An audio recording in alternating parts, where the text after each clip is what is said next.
Good evening, ladies and gentlemen.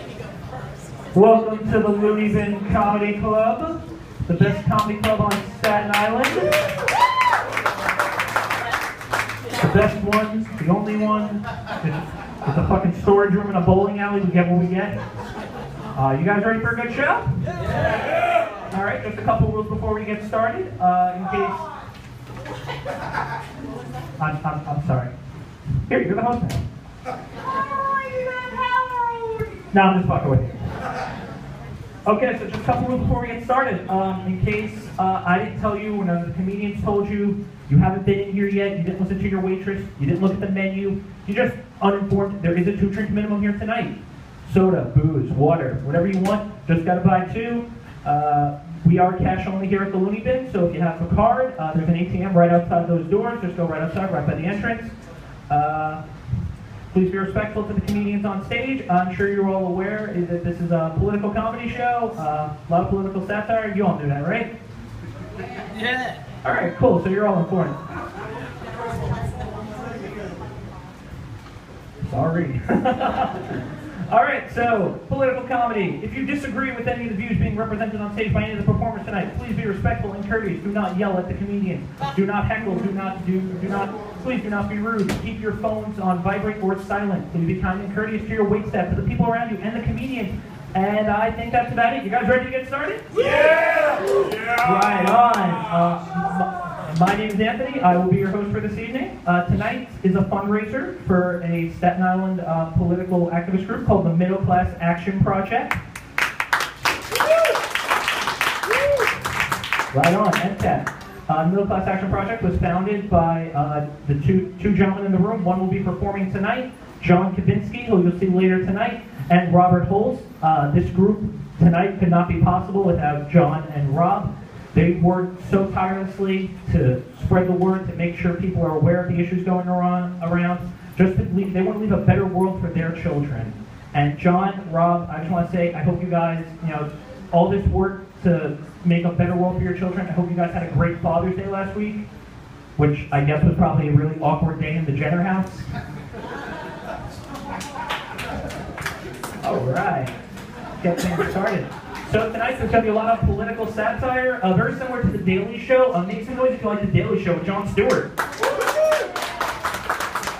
Jon Stewart, I love Jon Stewart. I actually went to a taping of The Daily Show on Wednesday, and John did a Q&A before the show, and I was really excited. And I was going to ask him to come to this show, just to check out new political comics and he performed.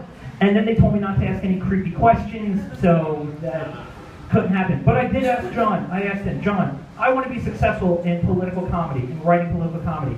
Do you have any advice? And the joke stopped. He got really serious. He looked me right in the eye and said, "Don't have a backup plan, kid." So thanks, John. I'm going to miss John when he's gone, because I love Jon Stewart. I'm really going to miss him.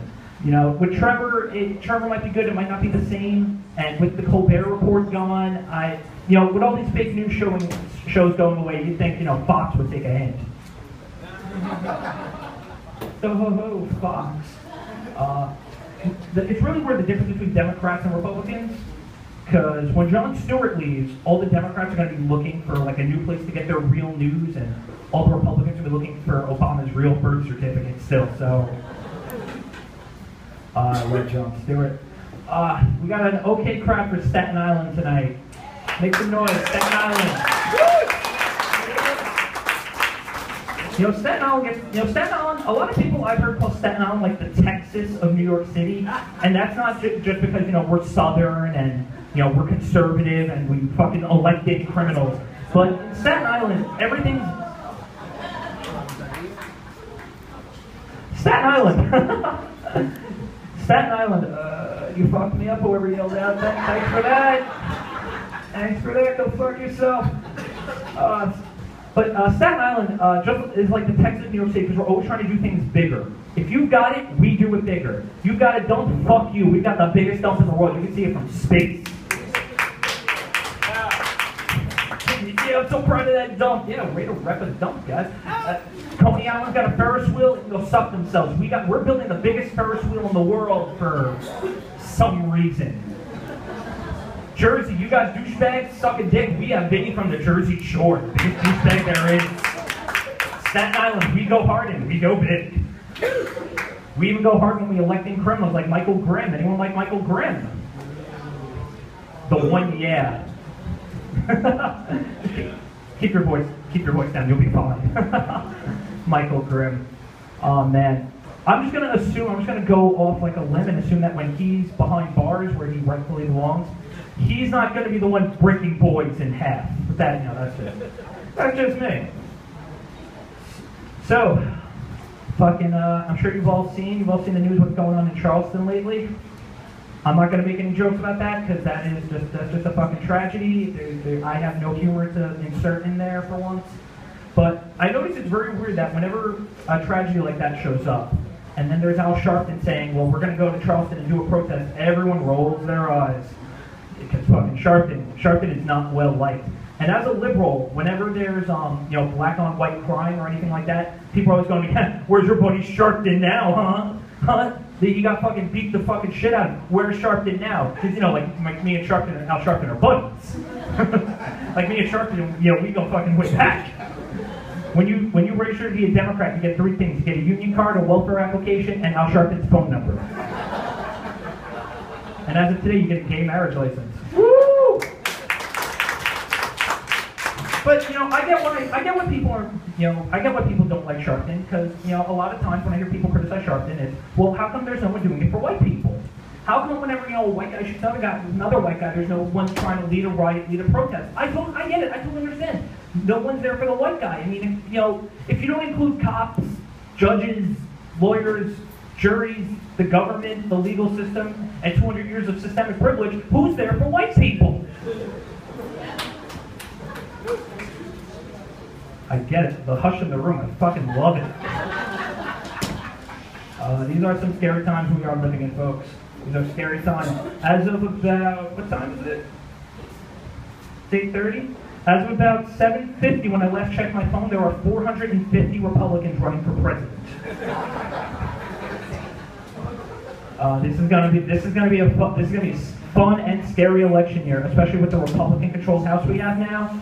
Earlier in the year they won the midterms. We have a Republican-controlled House, and that is fucking awful. I mean, I'm just gonna speak, selfishly. At least I'm just grateful I'm not, black or Hispanic or gay or Muslim or Jewish or transgender or bisexual or poor or a teacher or a woman, or else I'd be really fucking terrified. Poor or a teacher. Same thing, oxymoron.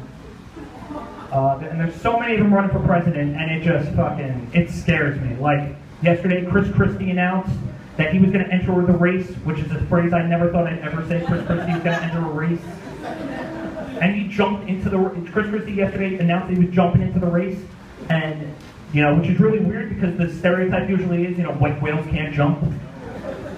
And I think it's weird. I mean, I don't know who he's going to pick as his VP, as his running mate. Like, knowing Chris Christie is probably going to be Bruce Springsteen because dude's obsessed. But for some reason, whenever, because, when I think of Chris Christie, I think Born to Run. Oh, man. But, he hasn't announced his VP yet, but I guess we'll close that bridge when we come to it.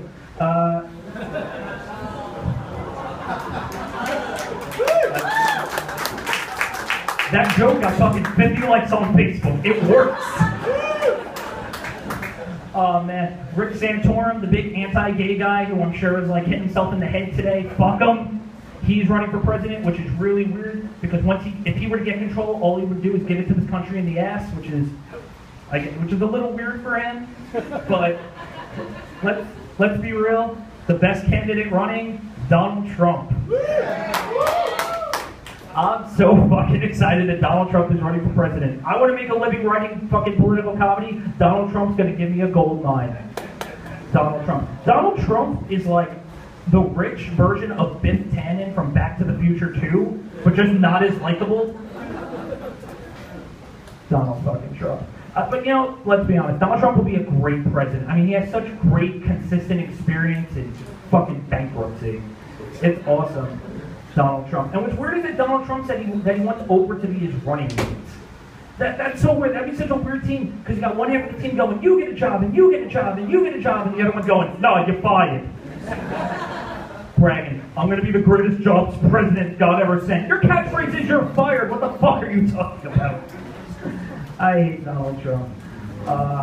It's really touching to see a man, you know, with no political experience, who has his clothing made in China, who goes bankrupt, who, you know, and whatnot.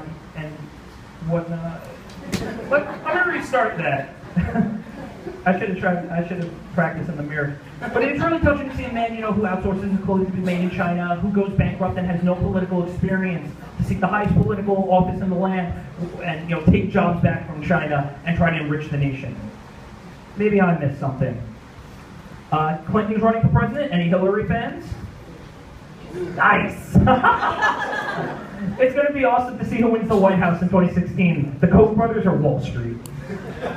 But let's be honest, it's going to come down. It's sincerely going to come down to Jeb Bush versus, you know, Hillary Clinton. So no matter what happens in 2016, we're going to have a Bush in the White House.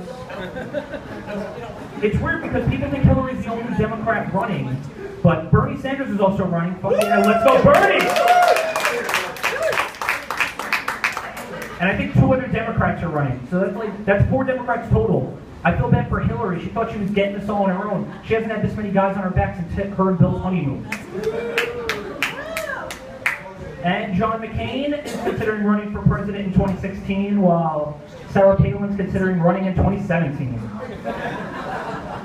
Are you guys ready for your first comic?